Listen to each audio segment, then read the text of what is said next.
ভালো করে বুঝালেন, শুনালেন। যত চিকেন খাবেন, যত কেমিক্যাল খাবেন, হোটেলে খাবেন, এখানে ওখানে খাবেন, তত তাড়াতাড়ি রোগ হবে। আর যত তাড়াতাড়ি রোগ হবে তত তাড়াতাড়ি মরবেন। আর যত ঘন ঘন শ্বশুর বাড়ি বেড়াবেন তাড়াতাড়ি বুড়া হবে। বুঝলেন? হ্যাঁ, আকেলমানরা ইশারা কাফি। যারা জ্ঞানী তারা এমনি ইশারাই বুঝতে পারে।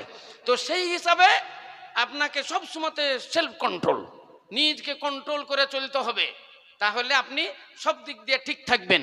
একবারে কাঁচিতে চলে গেলেন বলে ৬২-৬৫টা মিষ্টি ৫ টাকা বেলা খায়া একবারে ধুম হয়ে গেলে, ও আপনার ওখান থেকে জানবেন যে ২-১০ বছরের মধ্যে ডাক্তারে বলবে যে সুগার, আর মুখে দিও না, চিনিও খাইতে পাবা না।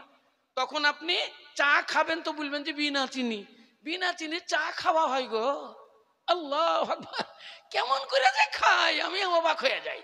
সেই দিন দেখছি তো একটা লোক বসে ডিম খাচ্ছে, ডিম। আমাকে বলছে আপনি ২টা খান। আমি বলছি আমি জীবনে কোনোদিন ২টা ডিম খাইনি, আজ 2টা খাবো? আমি শ্বশুর বাড়িতে তো কোনোদিন 2টা ডিম খাইনি, একটার বেশি ডিম আমি খাই না। আপনি একদিন পরীক্ষা করে দেখেন, খাঁচাতে দিন খাবে না, সবুর মন না খাবে না। মিষ্টি খাবে মাত্র 2টে, যদি খুব ভালো হয়, মন যদি লাগে তো 3টে, তার বেশি খাই না।